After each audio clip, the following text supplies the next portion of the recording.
তীব্র শীত ও কুয়াশায় ব্যাহত হয়ে পড়েছে রংপুরের স্বাভাবিক জীবনযাত্রা। ঘন কুয়াশায় জবুথুবুই অঞ্চলের শহর গ্রামের প্রত্যন্ত জনপদ।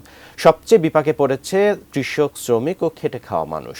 আরও জানাতে রংপুর থেকে যুক্ত হচ্ছেন প্রতিনিধি শাহরিয়ার মিম। শাহরিয়ার, নিশ্চয়ই আমাকে শুনতে পাচ্ছেন। শাহরিয়ার, এই শীতে রংপুরের জনজীবনের কি অবস্থা?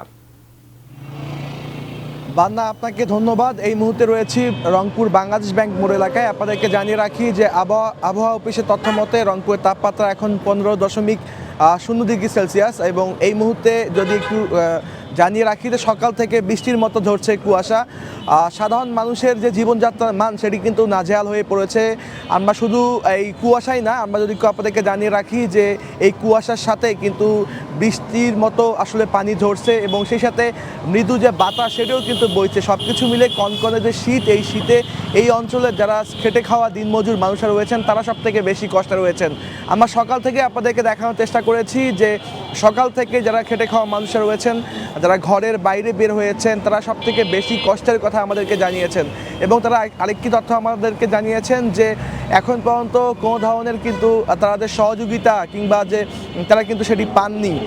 এদিকে আবহাওয়া অফিস বলছে যে আরও কয়েকদিন যে এই যে শীতের যে শৈত্যপ্রবাহ সেটি কিন্তু আগামীতে আরও বাড়বে। অর্থাৎ গেল কয়েকদিন থেকে রংপুরে যে আবহাওয়া কমতে শুরু করেছে, তাপমাত্রা কমতে শুরু করেছে, সেটা কিন্তু আগামী দিনে আরও অব্যাহত থাকবে।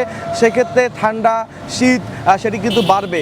আপনাদেরকে যদি একটু দেখাই যে সড়কে আপনারা নিশ্চয়ই দেখতে পাচ্ছেন যে এখন কিন্তু যানবাহনগুলো তারা কিন্তু হেডলাইট জ্বালিয়ে কিন্তু গাড়ি পরিচালনা করছে। বিশেষ করে যে মহাসড়কগুলো রয়েছে সেখানে কিন্তু এসব বেশি হচ্ছে।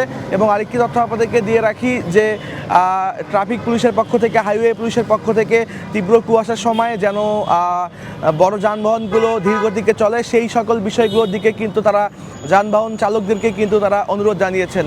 এবং অন্যদিকে এই শীতের সময় রংপুর মেডিকেল কলেজ হাসপাতালে নিউমোনিয়া, জ্বর, সর্দি সহ বিভিন্ন রোগ নিয়ে হাসপাতালে ভর্তি হয়েছেন অনেকেই। চিকিৎসকরা বলছেন যে যারা বৃদ্ধ এবং শিশু তাদের দিকে বাড়তি নজরদারি দেওয়ার।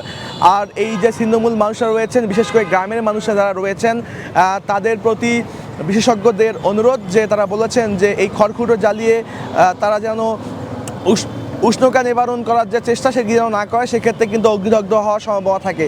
রংপুর থেকে এই ছিল আমার কাছে সর্বশেষ। বান্না।